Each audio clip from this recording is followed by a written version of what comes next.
கடலலை கொஞ்சும் திருச்செந்தூரில் விஸ்வரூபமே வேலையா பழமுதி சோலை அறுபடை வீடும் புண்ணிய தரிசனம் முருகையா திருநீர் அணிந்து வரும் போது நெஞ்சில் நிம்மதி பிறக்குது கந்தையா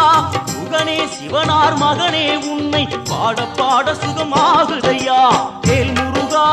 அரோகரா அரோகரா வேல் முருகா